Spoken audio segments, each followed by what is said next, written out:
మనుషులు చూడగలరా అన్నటువంటి పాఠంలో చాలా సంగతులు మీరు విన్నారు. మరి ఈ వారం ఆ మిగతా భాగాన్ని మనం చూద్దాం ప్రియులారా.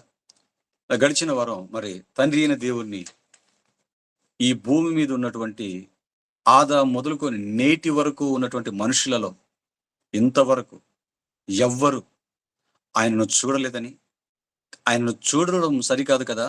కనీసం ఆయన స్వరాన్ని కూడా వినలేదు అని 66 పుస్తకాలలో దేవుడు చెప్పి వ్రాయించి ఇచ్చినటువంటి ఎన్నో మాటలని మీకు చూపించడం జరిగింది పిల్లారా. మరి చివరిగా మనం తిమోతికి రాసిన మొదటి పత్రిక 6వ అధ్యాయం 16వ వచనంలో మనం ఆపేశాం. మరి అక్కడ ఏముందో మరొక మాట చదువుకొని ఆ మాటను మీకు గుర్తుచేసి నేను ముందుకెళ్ళాలనుకుంటున్నాను. తిమోతి గారికి రాసిన మొదటి పత్రిక 6వ అధ్యాయం 16వ వచనం ప్రియులారా. సమీపింపరాని తేజస్సులో ఆయన మాత్రమే వసించుచు అమరత్వము గలవాడై ఉన్నాడు. మనుష్యులలో ఎవడను ఆయనను చూడలేదు. ఇదే మన సబ్జెక్టు.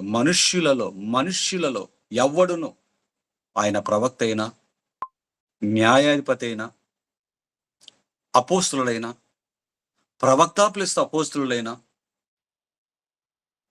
స్త్రీలు కనిన వారిలో అందరికంటే గొప్పవాడుగా క్రీస్తు వారి చేత కితాబును అందుకున్నటువంటి బాప్తిసం ఇచ్చి యోహాను గారైన మనుష్యులలో ఎవడును ఆయనను అంటే తండ్రి అయిన దేవుణ్ణి చూడలేదు. ఈ పత్రిక రాసేటప్పటికి కూడా, ఈ పత్రిక పౌలు గారు తన వృద్ధాప్యంలో రాస్తున్న పత్రికలు, ఎవడును చూడలేదు. ఆ తర్వాత ఇంకేమన్నాడు? పులి స్టాప్ పెట్టాడా, కామ పెట్టి, ఒకవేళ ఈ పత్రిక రాసిన తర్వాత మొదటి శతాబ్దం గడిచిపోయిన తర్వాత ఒకవేళ ఎవడైనా వచ్చి నేను దేవుణ్ణి చూశాను అని చెప్పుకుంటాడేమోనని ఏమన్నాడు? ఎవడును చూడ నేరడు అన్నాడు. అంటే భవిష్యత్తులో కూడా ఎవడు దేవుణ్ణి చూడలేడు నాయన అన్నాడు. చూడండి, అంటే ఇంతవరకు దేవుణ్ణి ఎవరు చూడలేదు, తండ్రి అయిన దేవుడిని. భవిష్యత్తులో కూడా ఎవరు తండ్రి అయిన దేవుణ్ణి చూసే అవకాశమే లేదు అన్నాడు. అంటే చూడ నేరడు అంటే చూడలేడు అని. చూడనేరడు అన్నాడా? చూడకపోవడం ఒకెత్తు, చూడనేరడు అంటే మనుషుల వలన అవ్వదు అని దాని అర్థం. ఆలోచించండి. అంటే గడిచిన వారం ఆలోచించిన పాఠం అంతట్లో మనకి ఏమర్థమైందంటే, దేవుణ్ణి ఇంతవరకు ఎవరు చూడలేదు, భవిష్యత్తులో కూడా మనుష్యులలో ఎవరు కూడా దేవుని చూడబోరు అన్న సంగతి మనకు అర్థమైంది. రాయండి ఈ వారం. మరి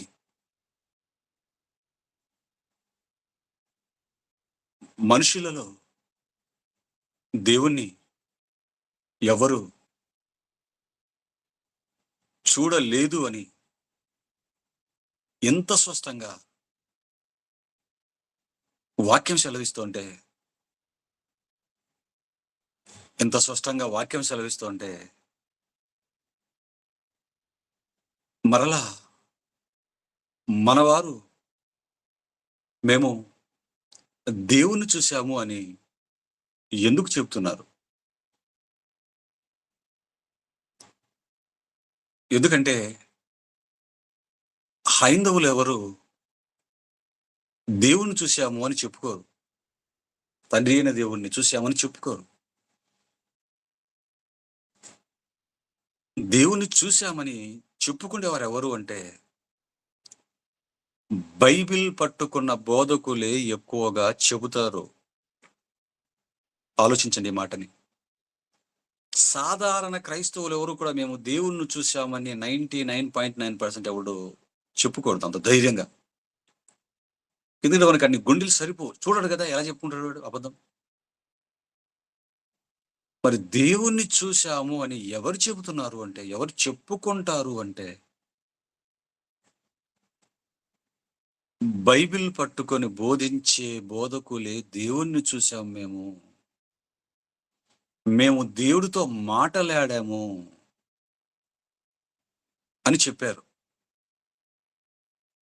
చెబుతున్నారు కూడా. చెప్పారు, చెబుతున్నారు కూడా. ప్రజెంట్ ఇప్పటికి 97 డేస్‌లో కూడా.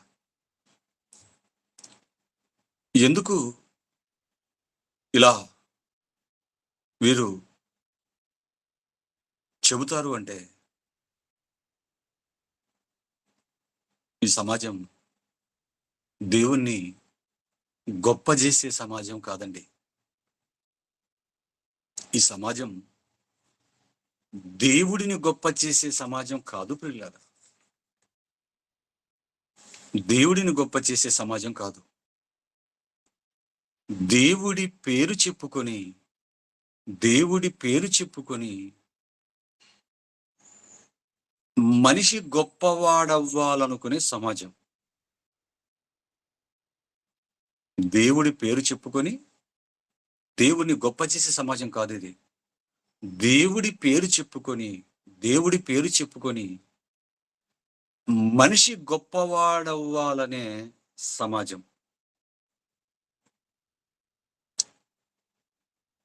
దేవుడు నాకు కనిపించాడు అనగానే, దేవుడు నాకు కనిపించాడు అనగానే సమాజం దేవుణ్ణి గొప్పగా చూస్తుందా? సమాజం దేవుణ్ణి గొప్పగా చూస్తుందా? చెప్పిన వాడిని గొప్పగా చూస్తుందా అంటే, చెప్పిన వాడినే గొప్పగా చూస్తుంది. అమ్మో, ఈయనకు దేవుడు కనిపించాడంట, ఈయనతో లేదా ఈయన దేవుడితో మాట్లాడాడంట అని చెప్పిన వ్యక్తిని గొప్పగా చూస్తుంది సమాజం. ఆలోచించండి ప్రియులారా.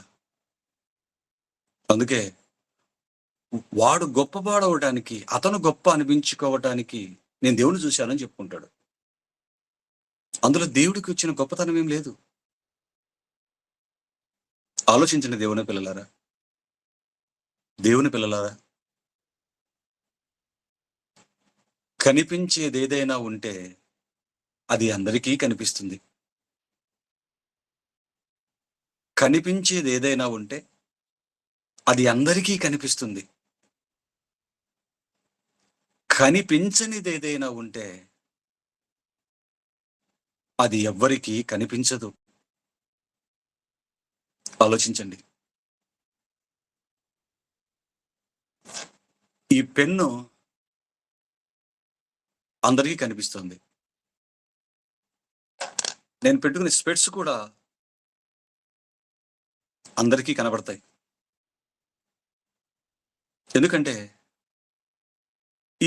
ఇవి ఒకరికి కనిపించి వస్తువులు మరొకరికి కనిపించకుండా ఉండవు. అందుకే కనిపించేది ఏదైనా ఉంటే అందరికీ కనిపిస్తుంది. కనిపించనిది ఏదైనా ఉంటే అది అందరికీ కనిపించదు. గాలి నాకు కనిపించదు, మీకు కనిపించదు. పవర్, కరెంట్ అది ఎవరికి కనిపించదు. ఆలోచించిన పిల్లరా, కనిపించనిది ఎవరికి కనిపించదు, కనిపించేది అందరికీ కనిపిస్తుంది. ఇంకో విషయం చెప్పమంటారా? ఈ కన్ను అంటే మన కన్ను కొంతవరకే చూడగలదు. ఈ కన్ను కొంతవరకే చూడగలదు. అతి పెద్ద వాటిని చూడలేదు, అతి చిన్న వాటిని కూడా ఈ కన్ను చూడలేదు.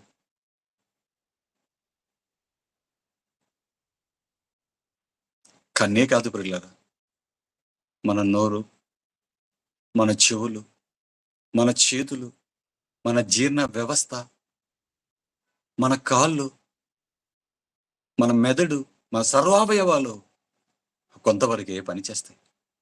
ఈ నోరు కొంతవరకే అరవగలదు. గట్టిగా చేయమనుకోండి మోగపోతుంది గొంతు.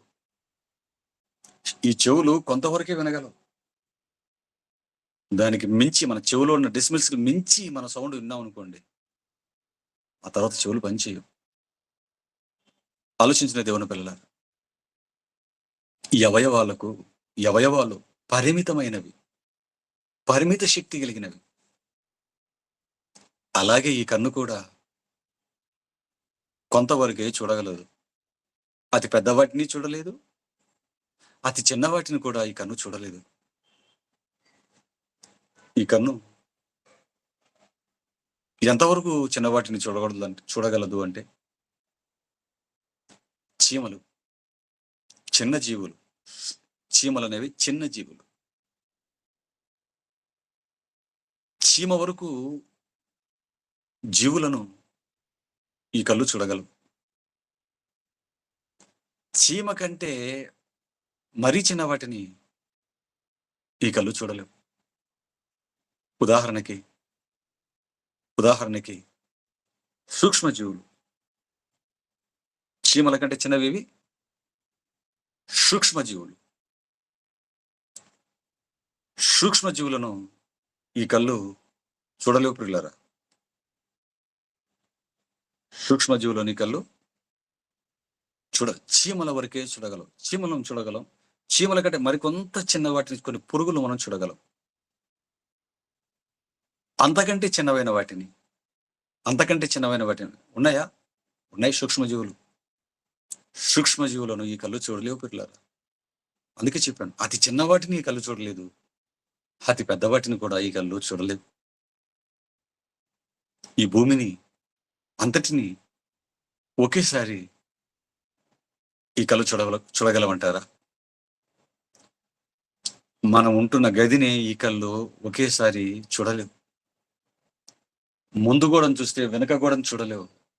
వెనకాతల గోడను చూస్తే ఎదుట ఉన్న గోడను ఈ కళ్ళు చూడలేవు. ఒక గదిని మొత్తం అంతా ఒకేసారి చూడలేవు. ఇంకా మొత్తం ఒక పెద్ద విల్లానంతటిని చూడాలి అంటే లోపలికి వెళ్ళి చూడగలదంటారా? ఇక భూమిని ఏం చూడగలదు? ఆలోచించండి దేవుని పిల్లలారా. దేవుడు మరి ఈ కంటికి కనిపించేటంత చిన్నవాడా? తండ్రి అయిన దేవుడు ఈ కంటితో చూడటానికి ఈ కంటికి కనిపించేటంత చిన్నవాడా? ఆలోచించండి. సూక్ష్మజీవులు చూడాలంటే మైక్రోస్కోప్ లోనే చూడగలం. అంతరిక్షాన్ని చూడాలి అంటే హబుల్ టెలిస్కోప్ లోనే చూడగలం. ఈ కంటితో చూడలేం పెద్దవాటిని, దూరమైన వాటిని. దేవుని పిల్లలు మీరు ఆలోచించండి. ఇక దేవుడు కంటికి కనిపించేటంత చిన్నగా ఉన్నాడా, లేక చాలా పెద్దగా ఉన్నాడా? ఆలోచించండి. దేవుడు కంటికి కనిపించేంత చిన్నగా ఉన్నాడా, లేక చాలా పెద్దగా ఉన్నాడా? ఆలోచించండి. దేనికి తొందరపడి ఒక నిర్ణయానికి రాకండి ప్రియులారా. ముఖ్యంగా వాక్యం దగ్గర తొందరపడి ఒక నిర్ణయానికి రాకూడదు. దేవుడు ఇంతకు చిన్నవాడా, పెద్దవాడా? ఇంతకు దేవుడి సైజు ఎంత ఉన్నాడు ఆయన? అపోస్తల కార్యాలు చెప్పాడు. అపోస్తల కార్యాలు 7వ అధ్యాయం 50వ వచనాన్ని చూడండి పిల్లరా. అపోస్తల కార్యాలు 7వ అధ్యాయం 50వ వచనం. ఆయన కోసం గుడి కట్టాలనుకున్న, దేవాలయాన్ని, ఒక మందిరాన్ని కట్టాలనుకున్న మహానుభావుడు చెప్పిన మాటలు. అపోస్తల కార్యాలు 50వ అధ్యాయం. ఈ ప్రపంచంలోనే గొప్ప జ్ఞానం అండి. దేవుడికి మందిరాన్ని కడుతూ సొలొమోను అనే ఒక మహాజ్ఞాని తా కట్టిన మందిరం గురించి మాట్లాడుతున్నప్పుడు తండ్రి అయిన దేవుడి గురించి ఏమని కితాబిస్తున్నాడో, ఏమని మాట్లాడుతున్నాడో చూడండి పిల్లరా. 7:50 అపోస్తల కార్యాలు. అయినను ఇదిగో, అయితే సొలొమోను ఆయన కొరకు మందిరం కట్టించను. కట్టించిన వాడు అంటారు. అయినను ఆకాశము నా సింహాసనము, భూమి నా పాదపీఠము, మీరు నా కొరకు ఏలాంటి మందిరము కట్టుదురో నా విశ్రాంతి స్థలమేది? ఇవన్నీ నా హస్తకృతములు కావా అని ప్రభువు చెప్పుచున్నాడు. చూసారా? ఆయన సైజ్ చెప్తున్నాడు. ఆకాశము నా సింహాసనము, భూమి నా పాదపీఠం. ఆకాశం అంటే చిన్నదనుకుంటున్నారా? ఆకాశం అంటే చిన్నదనుకుంటున్నారా పిల్లరా? అంతరిక్షం అంతా ఆకాశంలోనే ఉందని మర్చిపోకండి. ఈ మహా అంతరిక్షం అంతా ఆకాశంలో ఉంటే, అంతటి ఆకాశం మీద అంతటి ఆకాశాన్ని సింహాసనముగా, కుర్చీగా చేసుకొని కూర్చొని కాళ్ళు ఎక్కడ పెట్టుకుంటున్నాడట? భూమి నా పాదపీఠం. భూమి ఆయనకు పాదపీఠం అన్నాడు. ఎంత ఆకారమో మీరు ఆలోచించండి. అంతరిక్షమే ఉన్నటువంటి ఆకాశమే నా సింహాసనం అంటున్నాడంటే ఎంత పెద్ద ఆకారం దేవుడిది. ఈ భూమిట పాదపీఠమట. ఈ భూమి మీద కాళ్ళు పెట్టుకుంటాడట. ఇంతకు పాదాల పీఠమా, పాదపీఠమా? పాదాల పీఠమా, పాదపీఠం అన్నాడా? నా పాదాల పీఠం, నా పాదపీఠం సింగులర్. అంటే ఒక కాలు పెట్టుకుంటాడు. ఒక కాలు పెట్టుకోవటానికి భూమి కావలసి వస్తే, ఇక రెండో కాలు పెట్టుకోవాలంటే అది ఎక్కడ పెట్టుకోవాలి? ఇక మరో గ్రహం కావాలి. ఆలోచించండి పిల్లరా. ఆకాశ మహాకాశాలు పట్టజాలనంత స్వరూపమైంది. అది కూడా ఆయనే నడుస్తాడు. ఆయన నేను ఆకాశ మహాకాశాలు పట్టజాలవు తండ్రి, నేను కట్టిన మందిరం ఇదే పాటి తండ్రి అన్నాడు. దేవుని పిల్లలారా, అంత పెద్ద ఆకారం దేవుడిది. అంత పెద్ద ఆకారము కలిగిన దేవుణ్ణి చిన్ని నీ కన్నుతో, పరిమితమైన కన్నుతో చూడగలమంటావా? ఆలోచించండి. చూడగలమా? అంత పెద్దదాన్ని చూడగలమంటారా పిల్లరా? మహా తేజస్సుతో వెలిగిపోతున్నాడు. సూర్యున్నే చూడలేని నీ క్షయమైన కన్ను, సూర్యున్నే చూడలేని మన క్షయమైన ఈ కన్నుతో 1000 సూర్యుల, కోటు సూర్యుల కంటే తేజోమయమైనటువంటి మన కన్న తండ్రిని చూడగలమంటారా పిల్లారా? ఏం మాట్లాడుతున్నామో మనకి అర్థమవుతుందంటారా దేవుని చూసామని చెప్పుకునే వారికి? ఆలోచించండి దేవుని పిల్లలారా, ఆలోచించండి. పోనీ మన కంటికి కనిపించేవాడా దేవుడు? దేవుడు మన కంటికి కనిపించేవాడా? రోమిలికి రాసిన పత్రిక 1వ అధ్యాయం 19వ వచనం 20వ వచనాన్ని చూడండి పిల్లలారా. స్పష్టంగా చెప్తుంది కదండి బైబిల్. ఎందుకండి ఇంత స్పష్టమైన బైబిల్ చదివి మరలా దేవుని చూసామని బొంకుతున్నారు మన వాళ్ళు? అంటే వాళ్ళు బైబిల్ని సరిగ్గా అస్సలు చదవలేదు అని మనకు అర్థమైపోతుంది. రోమిలికి రాసిన పత్రిక 1వ అధ్యాయం 19వ వచనం, ఎందుకనగా దేవుని గురించి తెలియశక్యమైనదేదో అది వారి మధ్య విషదమై ఉన్నది, దేవుడిది వారికి విషదపరచను. ఆయన అదృశ్య లక్షణములు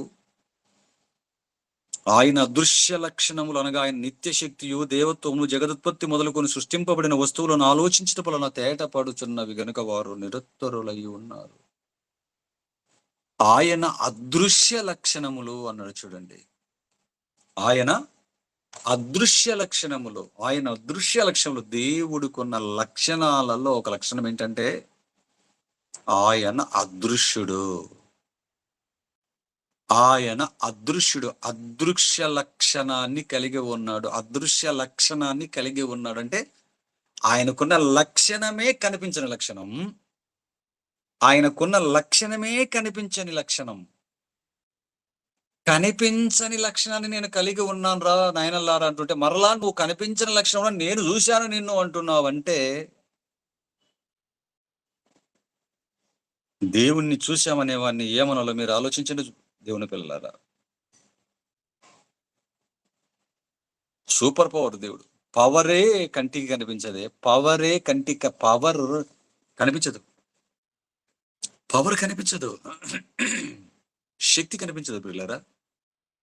కరెంట్ కనిపించదు. ఈ పవర్లనే కలిగించిన సూపర్ పవర్ దేవుడు. అంత సూపర్ పవర్ను నీ కన్ను చూస్తుందా? ఆలోచించండి. ఆలోచించండి దేవుని పిల్లలారా. దేవుణ్ణి అర్థం చేసుకోగలమే తప్ప, దేవుణ్ణి అర్థం చేసుకోగలమే తప్ప ఈ కంటితో చూడలేము పిల్లలారా. దేవుని అర్థం చేసుకోగలమే తప్ప, కరెంటును అర్థం చేసుకోగలమే తప్ప, ముట్టుకుంటే షాక్ కొడుతుంది, ఫ్యాన్లోకి వెళ్ళిపోతే తిప్పుతుంది, ఫ్రిడ్జ్లోకి వెళ్ళిపోతే కూలింగ్ని ఇస్తుంది, లైట్లోకి వెళ్ళిపోతే వెలుగునిస్తుంది, మిషన్లోకి వెళ్ళిపోతే తిప్పుతుంది. అర్థం చేసుకున్నాం. కరెంట్ పవర్ని అర్థం చేసుకోగలమే తప్ప చూడలేం ప్రియులారా. దేవుణ్ణి కూడా, మహాశక్తి అయినటువంటి దేవుణ్ణి కూడా, అందుకే ఏమన్నాడు, ఆయన నిత్య శక్తి అన్నాడు చూడండి. మహాశక్తి అయిన దేవుణ్ణి అర్థం చేసుకోగలమే తప్ప చూడలేం. దేవుణ్ణి అర్థం చేసుకోవటానికి ప్రయత్నించాలి తప్ప నువ్వు చూడటానికి ప్రయత్నించకూడదు. ప్రయత్నించిన నీ జీవితం ముగిసిపోతుంది తప్ప నువ్వు చూడలేవు. అదే చెబుతున్నాడు. ఆలోచించిన దేవుని పిల్లలారా. అందుకేనండి బైబిల్ చదువుతున్నప్పుడు వాటికి సంబంధించిన సందర్భాలు ఇంకా ఎక్కడెక్కడ ఉన్నాయో చూడాలి పిల్లరా. కాబట్టి దేవుడు అదృశ్య లక్షణం కలిగి ఉన్నప్పుడు ఆయన ఎలా చూడగలుగుతావు? ఏమండి, గాలి ఎవరికి కనిపించదండి. ఇప్పుడు ఎవడైనా వచ్చి నాకు గాలి కనిపించింది, నేను గాలిని చూశాను అన్నాడు అనుకోండి, అప్పుడు మనం ఏమంటాం? నువ్వు సూపర్ రా అంటామా? ఇట్లా గాలిని చూసావా? చూశాను. ఎలా చూసావురా? డైరెక్ట్గా చూశాను, కల్లో కూడా వచ్చింది నాకు గాలి అన్నాడు అనుకో. ఇటు గాలి ఇంతవరకు ఎవరికైనా కల్లోకి వచ్చిందా? దేవుడు కల్లోకి వచ్చాడంటావా? కళ్ళు చూసావా? గాలి ఎప్పుడైనా కళ్ళలోకి వచ్చిందా? కనిపించని గాలి నీకు కళ్ళలోకి వచ్చిందా? ఎవరైనా చెప్పగా విన్నారా? నేను గాలిని చూశానండి, ఎలా ఉందంటే గాలి అండి అని ఎవరైనా చెప్పారా మనకు? ఆలోచించిన దేవుని పిల్లలు ఒకసారి మనసు పెట్టి. ఇప్పుడు కనిపించని గాలిని ఎవడైనా వచ్చి నేను గాలిని చూశాను అన్నాడు అనుకోండి, మనం ఏమంటాం? ఈయన అర్జెంటుగా మెంటల్ హాస్పిటల్కి ఎత్తండి,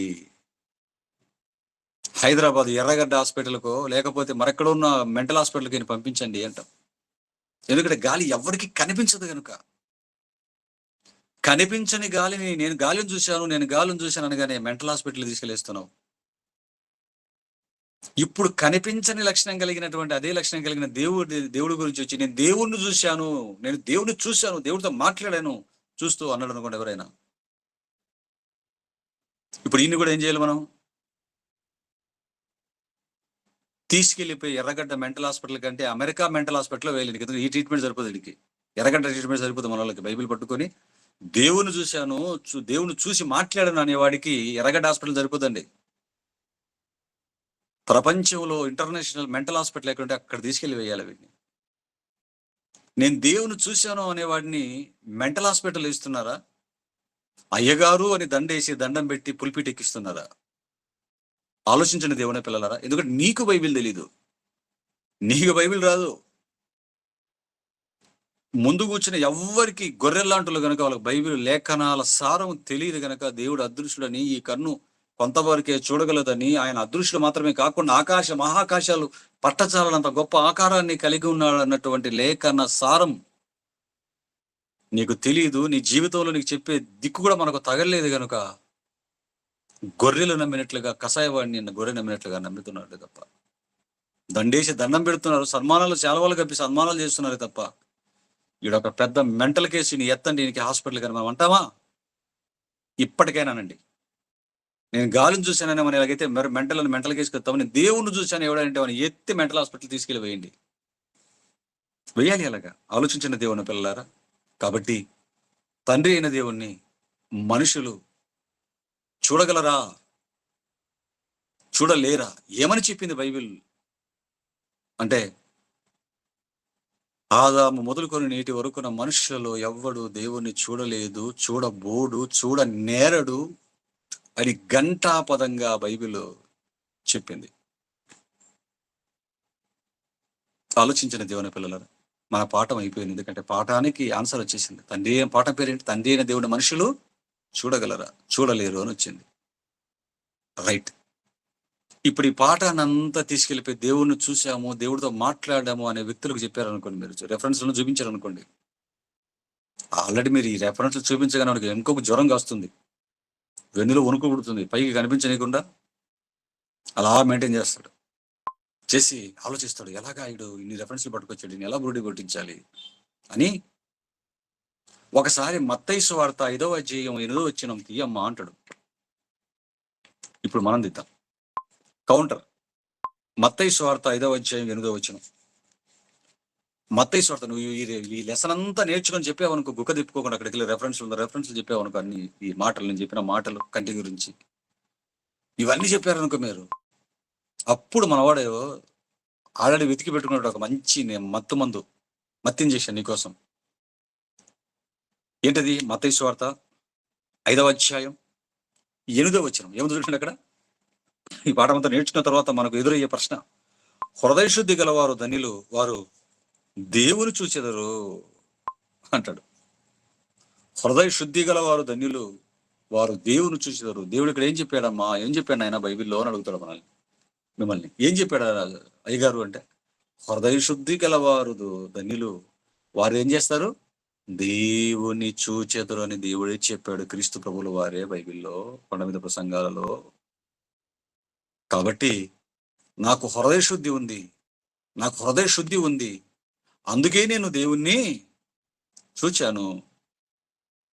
ఆ రెఫరెన్స్ నువ్వు చెప్పిన కరెక్టే, నువ్వు చెప్పిన రెఫరెన్స్లు కరెక్టే అమ్మా, కరెక్టే అయ్యా, కాదన్ను. కాకపోతే అదే బైబిల్ ఏముంది? హృదయం శుద్ధిగా మనకుంటే వాళ్ళు దేవుణ్ణి చూడవచ్చు అని బైబిల్ చెప్పింది. నాకు హృదయం శుద్ధిగా ఉంది, అందుకే నేను దేవుణ్ణి చూశాను బిడ్డ. ఆమె పితా పుత్ర అనేది చెప్తాను నీకు. మనం ఏం చెప్తాం? మనకు బైబిల్ వాక్యాలు తెలియదు కనుక, బ్రదర్ ఇంతసేపు 2 వారాలు పాఠం చెప్పాడు, ఈ రెఫరెన్స్ మాకు అసలు ఉన్నదన్న సంగతి తెలియదే అనుకొని మీరు డంగ్ అయిపోయి మరలా నా మీద కోపంతో వచ్చి లైవ్ లో ప్రశ్న వేస్తారు, ఈ రెఫరెన్స్ ఏంటండి అని. దేవుని పిల్లలారా, బైబిల్ అనేది ఒక మహాజ్ఞాన గ్రంథం. ఒకే దేవుడు రాయించిన గ్రంథం, ఒక్కడైనా మన తండ్రి రాయించిన గ్రంథం ఇది. అవును అంటే అవును అంటుంది, కాదు అంటే బైబిల్ అంతా కాదంటుంది. ఒక దగ్గర అవునని, ఒక దగ్గర కాదని చెప్పదు బైబిల్లో. ఆలోచించండి దేవుని పిల్లలారా. ఇంత రెఫరెన్స్లన్నీ కూడా దేవుడిని చూడలేరు అని చెప్పేసి బైబిల్ ఇక్కడికి రాగానే హృదయ శుద్ధి ఉంటే మీరు చూడగలరని చెప్తుందా? ఎప్పుడైనా ఒక విషయాన్ని మీరు జ్ఞాపకం పెట్టుకోండి, బైబిల్ మనం చదివేటప్పుడు ఎక్కడైతే అన్ని అవును అన్నప్పుడు ఒక దగ్గర కాదని ఉంటుందో అక్కడే ఆన్సర్ ఉంటుంది మీకు. జాగ్రత్తగా మీరు చూడగలిగితే. అందుకే హౌ టు రీడ్ బైబిల్ ఎలా చదవాలని పాటలు ఇవన్నీ చెప్పేసా మీకు. మరొకసారి గుర్తు చేస్తాను, చూడండి. ఏ వచనం అయితే చూపించి దేవుడిని చూడొచ్చు అన్నాడో అదే వచనం ఏం చెబుతుందో మీరు ఆలోచించండి పిల్లరా. ఇప్పుడు చూపిస్తాను మీకు, చూడండి. హృదయ శుద్ధి గలవారు ధన్యులు, వారు దేవుని చూచెదరు. ఏ టెన్స్? చూచెదరు ఏ టెన్స్? చూచారు ఏ టెన్స్? చూచెదరు ఏ టెన్స్? చూచారు అంటే పాస్ట్ టెన్స్ అయిపోయింది. చూచెదరు ఫ్యూచర్ టెన్స్ నాయన. నువ్వు హృదయ శుద్ధి గలవారు దేవుని చూచెదరు అంటే ఎప్పుడు? భవిష్యత్తులో చూచెదరు. 3వ వచనంలో ఏమన్నాడు? ఆత్మ విషయమై దీనులైన వారు ధన్యులు, పరలోక రాజ్యం వారిది. చూసారా? భూమి మీద నువ్వు ఆత్మ విషయమై దీనులుగా బతికితే మరణించిన తర్వాత పరలోకానికి వెళ్తావు అంటున్నాడు. అలాగే అంటే భవిష్యత్తులో జరిగే వాటిని చెప్తున్నాడు. భూమి మీద అంటే చూచెదరు అంటే భవిష్యత్తు కాలం కదా. అంటే భూమి మీద నీ జీవితం అంతా హృదయ శుద్ధి కలిగి బ్రతికితే మరణించిన తర్వాత పరలోకానికి వెళ్ళి నీ తండ్రి అయిన దేవుని చూస్తావు నాయన అని చెప్తున్నాడు యేసుక్రీస్తు. ఆలోచించండి దేవుని పిల్లలారా, ఆలోచించండి. ఆ మాటకు అర్థం అదో కదా, మీరు చూడండి, అది ఏ టెన్స్ చూడండి. అందుకే బైబిల్ చదివేటప్పుడు కాలము చాలా ప్రాముఖ్యమైనది అని చెప్పా. కాలము పాస్ట్ టెన్సా, ప్రజెంట్ టెన్సా, ఫ్యూచర్ టెన్సా? బైబిల్ చదివేటప్పుడు కాలాన్ని పరిశీలించాలి. లేకపోతే బైబిల్ అపార్థమవుతుంది. చదువు సరిగ్గా రాని వాడికి బైబిల్ దగ్గర కాలాన్ని అప్లై చేయాలన్న సంగతి తెలియని వాడు ఏం చేస్తాడు? కలిపి కలగూర వంటకం చేసి పడేస్తాడు వాడు. కాకరకాయ కీకరకాయ కలిపి వండుతాడు. ఇక చదువురానుడికి అసలు టెన్స్‌లే అర్థం కావు వాళ్ళకి. మనం ఎంత చెప్పినా వాళ్ళకి టెన్స్ చెప్పిన, ఏ టెన్స్ లేదు, గాడిద గుడ్డు లేదు, పో నువ్వు అంటాడు. ప్రార్థనతో సమస్తం సాధ్యమే పో అంటాడు. ఆలోచించిన దేవుని పిల్లలారా, ఏంటి ప్రార్థనతో సమస్తము సాధ్యమా? అంటే వాక్యానికి కూడా వ్యతిరేకంగా చేస్తావా నీ ప్రార్థన? వాక్యానికి వ్యతిరేకంగా మారుస్తుందా నీ ప్రార్థన? వాక్యాన్ని తప్పుగా చేసేస్తుందా నీ ప్రార్థన? ఏం మాట్లాడుతున్నారో తెలియకుండా మాట్లాడిన మహానుభావుల మాటలు ఇవన్నీ కూడా. ఆలోచించిన దేవుని పిల్లలారా, ఆలోచించండి. కాబట్టి భూమి మీద హృదయం శుద్ధిగా పెట్టుకొని నీ బ్రతుకు కాలం అంతా బ్రతికితే సచ్చిన తర్వాత నీ తండ్రిని చూస్తావురా అని చెప్తున్నాడు యేసుక్రీస్తు. అంతే తప్ప భూమి మీద చూస్తావని కాదు.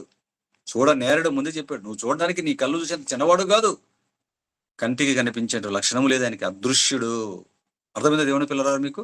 రైట్. ఎందుకంటే మరలా ఎవరైనా మీకు కౌంటర్ వేస్తారేమో అని చెప్పి మీకు అస్త్రశస్త్రాలను ముందు ఇచ్చేస్తున్నాను నేను.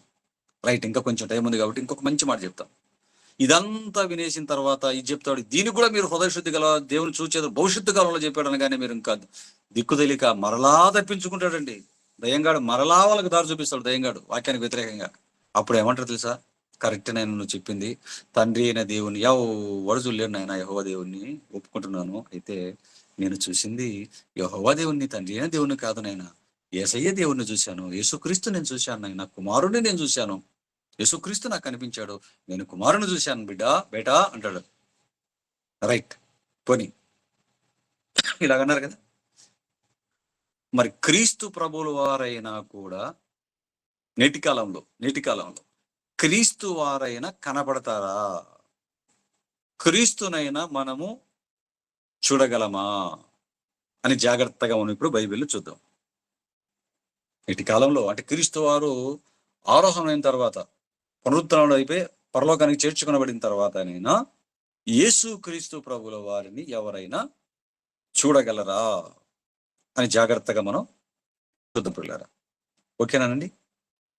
మరి క్రీస్తు వారిని ఎవరైనా చూడగలరా లేదా? రాసుకోండి, క్రీస్తును చూడగలరా అని సబ్మిటింగ్ రాసుకోండి, టైం అయిపోతుంది. క్రీస్తును చూడగలరా ఆయనే అడుగుదాం.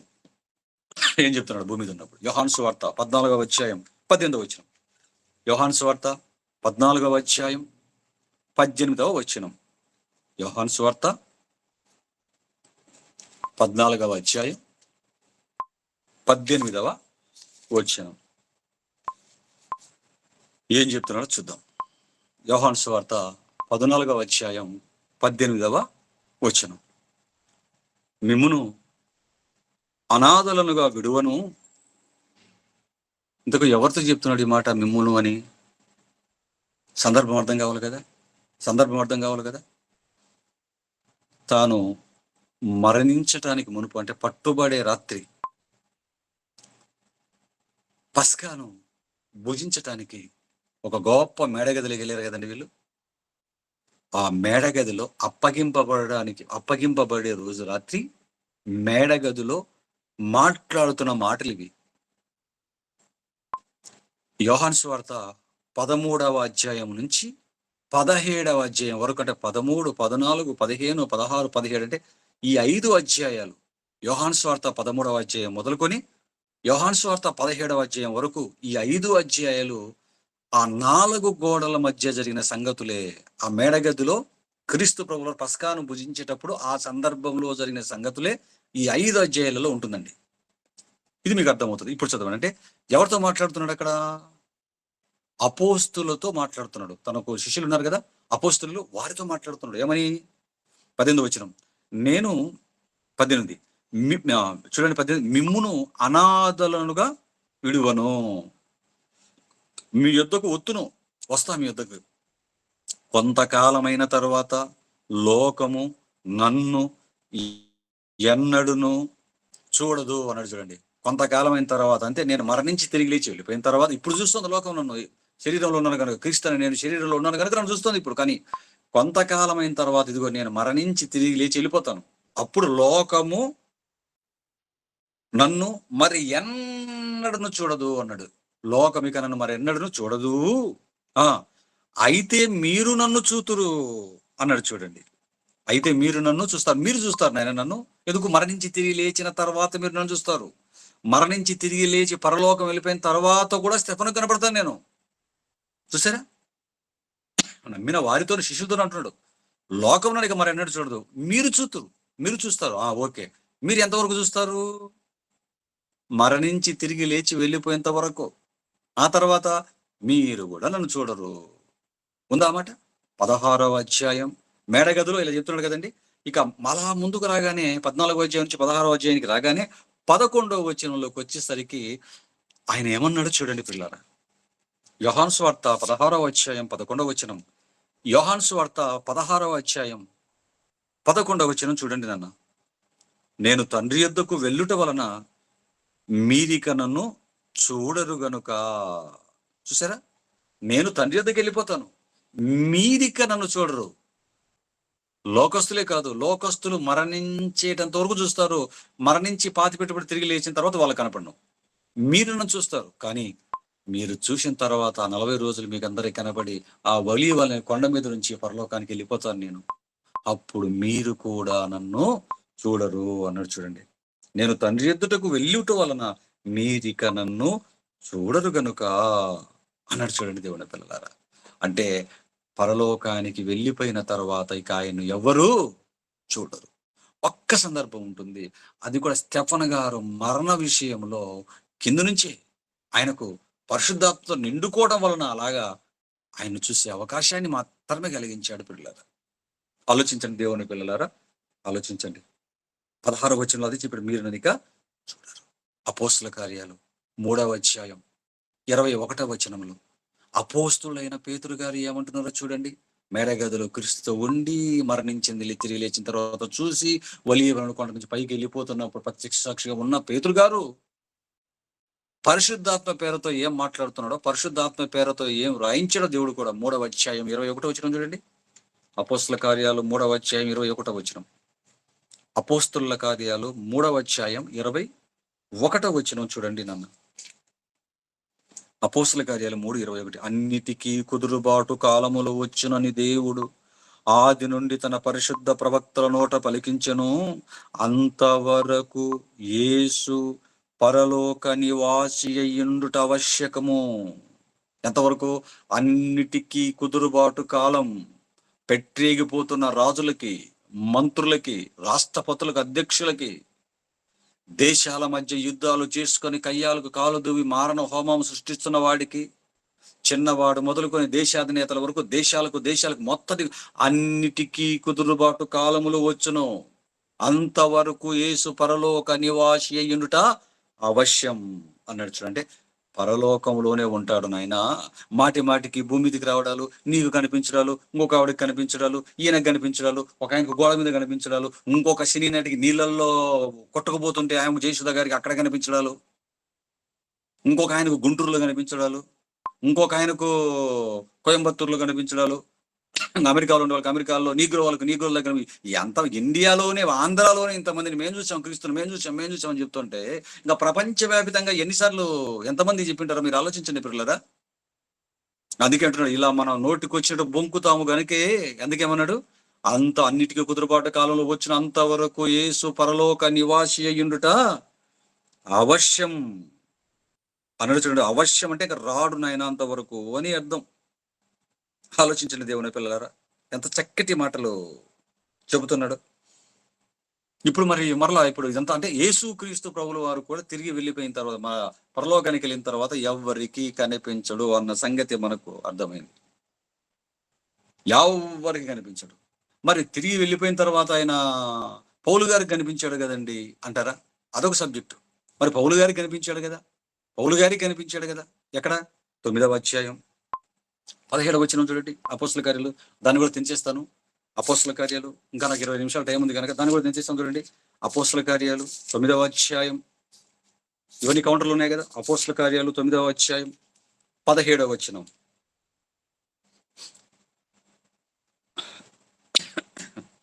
అననీయ వెళ్ళి ఆ ఇంట ప్రవేశించి అతని మీద చేతులుంచి, సౌలా సహోదరుడా, నీవు వచ్చిన మార్గంలో నీకు కనబడిన ప్రభు అయిన యేసు నీవు దృష్టి పొంది పరిశుద్ధాత్మతో నింపబడినట్లు నన్ను పంపి ఉన్నాడని చెప్పినట్టు వచ్చే మార్గంలో పౌలు గారికి ఎవరు కనిపించారని చెప్తున్నాడు. అననీయ గారు కూడా, క్రీస్తు నీకు కనిపించాడు నాయన, ఆయనే నన్ను నీ దగ్గరికి పంపించాడు నాయన అని చెప్పాడు. చూడండి పిల్లరా, 27వ వచనం కూడా చూడండి. ఇంకా అదే 9వ అధ్యాయం 27వ వచనం. అయితే బర్నబా అతని దగ్గరికి తీసి అపోస్తుల యొద్దకు తొడుకొని వచ్చి, అతడు త్రోవలో ప్రభువును చూచిననియు, ప్రభువు అతనితో మాట్లాడననియు, అతడు దమస్కులో యేసు నామమును బట్టి ధైర్యంగా బోధించినని వారికి వివరంగా తెలియజేశాను. అంటే పౌలు గారికి క్రీస్తు కనిపించాడు, పౌలు గారితో క్రీస్తు మాట్లాడాడు అన్న వాక్యాలు ఇక్కడ మనం చూస్తున్నాం. మంచిది పిల్లరా. ఇంతకు ఎందుకు పౌలు గారికి కనిపించాడో కూడా మనం చూద్దాం. రైట్, ఇంతకు పౌలు గారికి డైరెక్ట్ గా కనిపించాడా, లేకపోతే మరొక రకంగా ఏమైనా కనిపించాడా? 22వ అధ్యాయం తీయండి. అపోస్తుల కార్యాలు 22వ అధ్యాయం 14వ వచనం చూడండి నాన్న. అపోస్తుల కార్యాలు 22వ అధ్యాయం 14వ వచనం.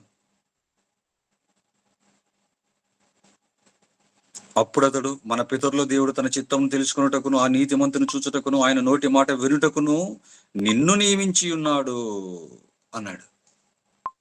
నాకు కనిపించడానికి నన్ను నియమించాడంట అన్నాడు. ఏమండి, 17వ వచనం చూడండి.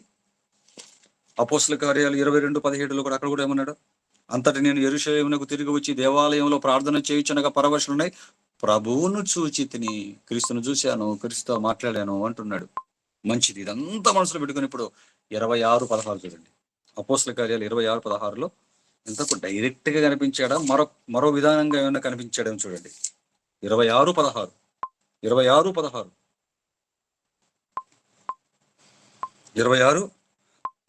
చూడండి. అక్కడ కూడా ఏమంటున్నాడు యేసుక్రీస్తు ప్రభువుల వారు? 26:16, నీవు నన్ను చూచి ఉన్న సంగతిని గురించి, నేను నీకు కనబడబోవు సంగతిని గురించి నిన్ను పరిచారకుని గాను సాక్షిని గాను నియమించుటకై కనబడి ఉన్నాను.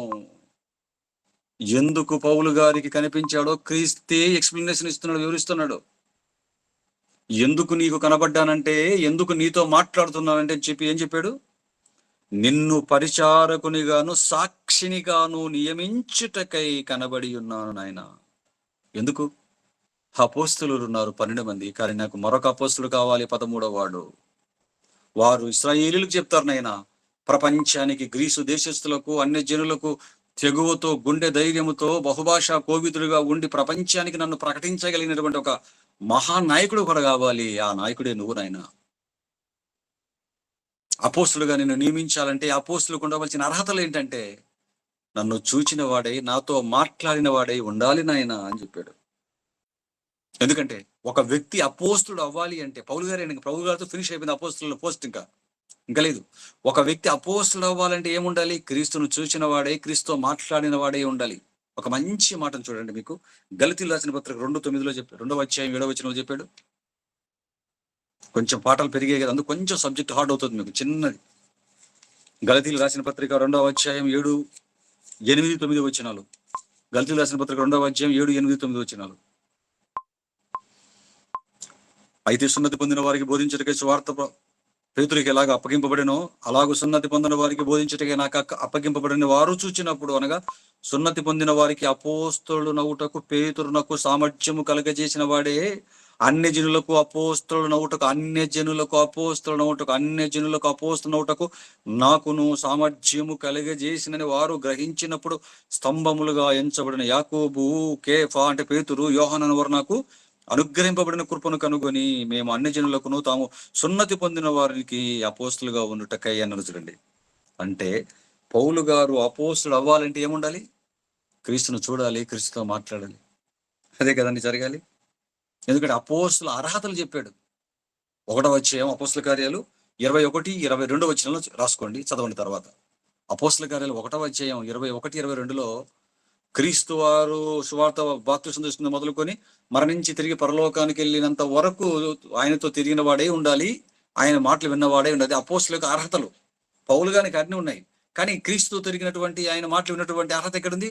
ఆయన అపోస్తుడు అవ్వాలి అంటే, అర్హత కలిగించాలంటే క్రీస్తు తప్పనిసరిగా ఆయనకు కనిపించాలి. అందుకే ఆయనకు కనబడ్డాడు క్రీస్తు ప్రభువు వారు. అది కూడా డైరెక్ట్ గా కనిపించాడు అనుకున్నారా? డైరెక్ట్ గా ఆయనతో కనిపించి మాట్లాడారు అనుకున్నారా? అనుకున్నారు ఇంతవరకు కనిపిస్తాను మాట్లాడాలి అన్నారు కదా. డైరెక్ట్ గా కాదు ఇది కనిపించింది. ఎలా? 26:19 చూడండి చివరిగా.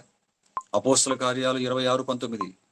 అపోస్తుల కార్యాలు 26వ అధ్యాయం 19వ వచనం చూడండి. అపోస్తుల కార్యాలు 26వ అధ్యాయం 19వ వచనం. ఇవన్నీ తెలియకుండా నాకు క్రీస్తు కనిపించాడు, నేను చూశాను క్రీస్తును. ప్రతి పాటలు రాసేవాళ్ళు క్రీస్తుని చూశాను అనడమే, ప్రార్థించే వాళ్ళు క్రీస్తుని చూశాను అనడమే, ప్రకటించే వాళ్ళు క్రీస్తుని చూశాను అనడమే. చిన్నల మొదలుకొని పెద్దల వరకు మేము చూసాం అంటున్నారు. 26:19 చూడండి బైబిల్ ఏం చదివిస్తుందో. పౌలు గారికి కనిపించిన విధానం ఎలాగుందో. 26:19 అపోస్తుల కార్యాలు 26వ అధ్యాయం 19వ వచనం. కాబట్టి అగ్రిప్పరాజా, పౌలు చెప్తున్నాడు, ఆకాశము నుండి కలిగిన ఆ దర్శనమునకు నేను అవిధేయుడను కాక అన్నాడు. చూడండి, మళ్ళీ ఏదో అనుకుంటారేమో. 16వ వచనం చూడండి. నీవు నన్ను చూచి ఉన్న సంగతిని గూర్చియు, నేను నీకు కనబడబోవు సంగతిని గూర్చియు నిన్ను పరిచారకును గాను సాక్షిని గాను నియమించుటకై కనబడి ఉన్నాను. ఇవంతా మాట్లాడు కదా క్రీస్తు తనతో కూడా. ఏమండి, ఆ మాట్లాడింది ఎలా మాట్లాడాడు అంటే 19లో, కాబట్టి అగ్రిప్పరాజా, ఆకాశం నుండి కలిగిన ఆ దర్శనకు నేను అవిధేయుడను కాక. అంటే పౌలు గారికి క్రీస్తు ప్రభువు వారు ఎలా కనిపించారు? దర్శనం. గుర్రం మీద నుంచి కింద పడగానే దర్శనం. ఎందుకంటే అప్పుడు ఇంకా ఆయన పరిశుద్ధాత్మను పొందుకోలేదు పౌలు గారు, సౌలుగానే ఉన్నాడు ఇంకా. కాబట్టి దర్శనం ముందు కనిపించి మాట్లాడి వెళ్ళిపోయిన పంపించేశాడు. ఆ దర్శనం చూసినందుకే కళ్ళకు ఇలాగ పోయాయండి. కళ్ళు ఆయనకి అలా మూసుకుంటూ పోయాడు. 3 రోజుల వరకు వెళ్ళిపోయి అనాహానాలు మానేసి. కాబట్టి పిల్లలారా, అపోస్తులు అవ్వాలి అంటే అర్హత ఉండాలి. అందుకోసం పౌలు గారికి క్రీస్తు ప్రభుల వారు కనిపించడం జరిగింది. ఒక పోస్ట్ ఉంది అపోస్తులుగా. పౌలు గారు రెడీగా ఉన్న అన్ని అర్హతలు ఉన్నాయి, ఒక అర్హత లేదు, ఆయన చూసి మాట్లాడాలి, అదే కల్పించి వెళ్ళిపోయానని చెప్పి పంపించాడు.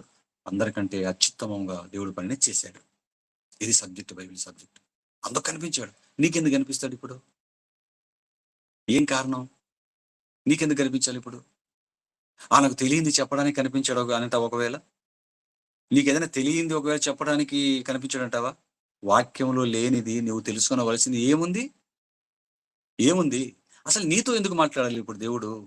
యేసుక్రీస్తు ప్రభువు వారు ఎందుకు మాట్లాడాలి నీతో కనిపించి? ఇప్పుడు అసలు ఆయన మాట్లాడతాడా మరలా కనిపించి? ఇప్పుడు మరలా ప్రశ్న, ఈ కాలంలో అంటే యేసుక్రీస్తు వారు పరలోకానికి వెళ్ళిపోయింది మొదలుకొని ఈ కాలంలో క్రీస్తు ప్రభువుల వారు మనతో మాట్లాడతాడా? ఈ కాలంలో మాట్లాడతాడు మనతో? మాట్లాడాడో? ఒక మంచి వచనం చూడండి, గన్ షాట్ రెఫరెన్స్, AK-47 లాంటి రెఫరెన్స్ చూడండి. హెబ్రీయులకు రాసిన పత్రిక 2వ అధ్యాయం 2వ వచనం. హెబ్రీయులకు రాసిన పత్రిక 2వ అధ్యాయం 2వ వచనం చూడండి. హెబ్రీ పత్రిక 2:2.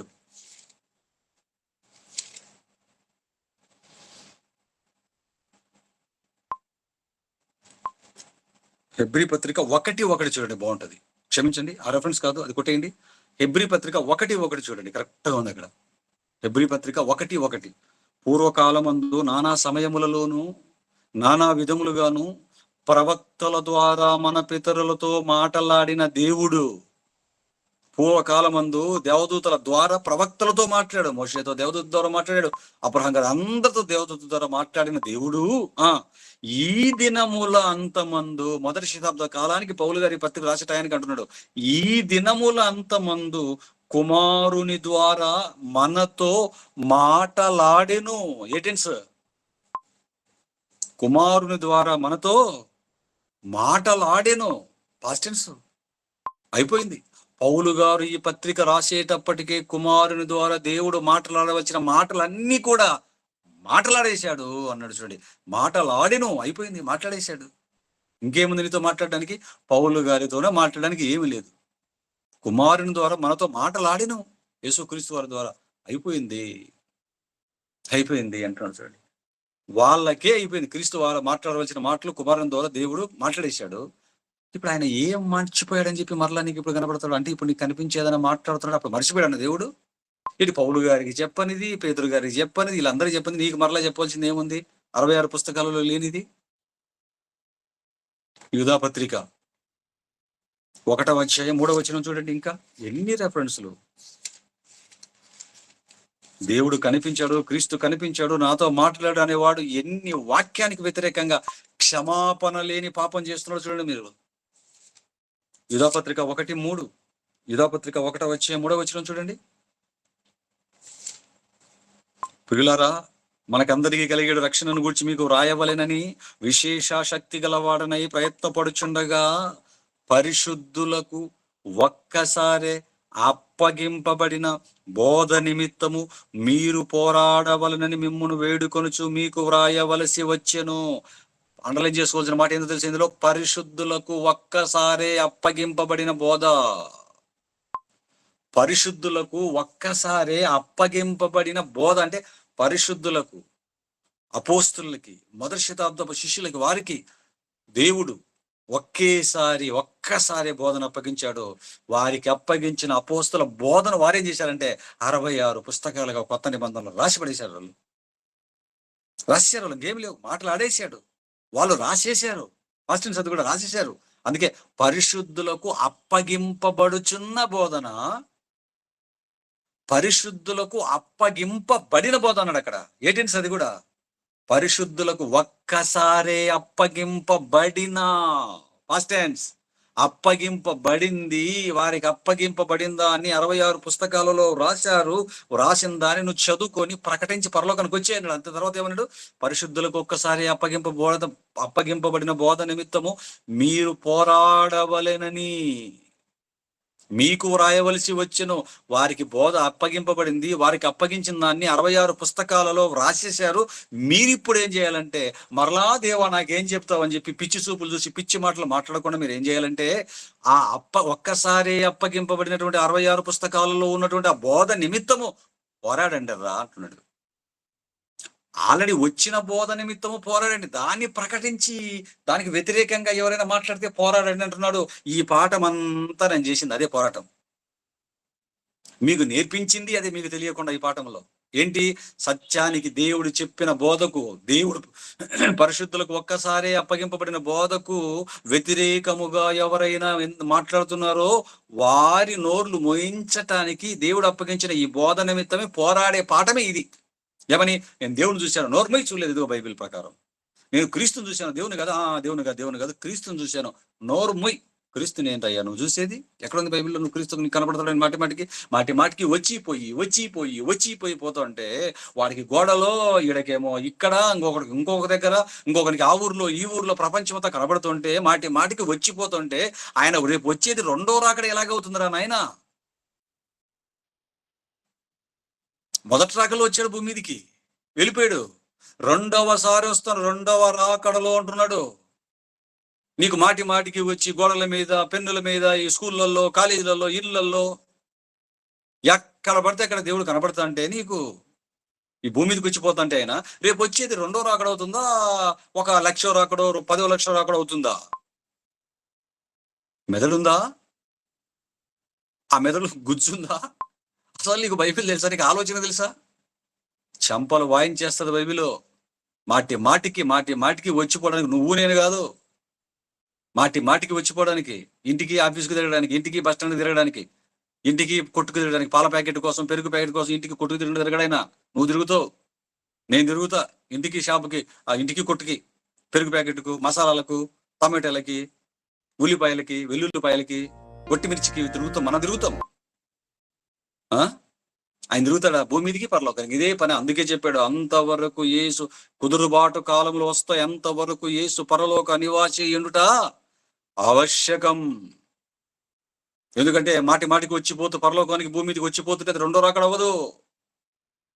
ఏ 1,00,000 రాకడో, ఏ 1,000 రాకడో, ఏ 10 లక్షల రాకడ అవుతుంది రా నాయన అంటున్నాడు. కాబట్టి నెక్స్ట్ ఆయన భూలోక వచ్చాడా ఈ లోకానికి, భస్మీ పటలం చేయడానికి వస్తాడు తప్ప నీకు తెలియని చెప్పడానికి, ఎవరిని పెళ్లి చేసుకోవాలో చెప్పడానికి, ఏ ఊరికి వెళ్ళి వాక్యం చెప్పాలో చెప్పడానికి నీకు నీ దగ్గరకు వస్తాడు. నువ్వంతా ఈ ఎంత ఏదో అంటాడు చూడండి, అనేక లింగాల్లో బోడి లింగం అని చెప్పి మనకి చెప్పడానికి మాటికి వచ్చిపోతున్నాం. కనుక పని లేదు ఆయనకి.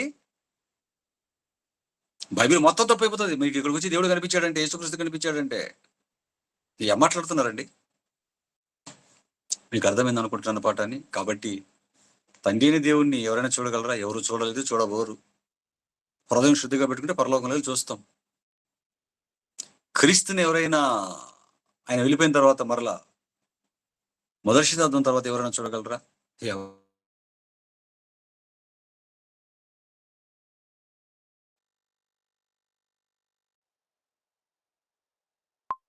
ప్రార్థన చేద్దాం. తండ్రి, పరిశుద్ధులకు ఒక్కసారి అప్పగింపబడిన బోధ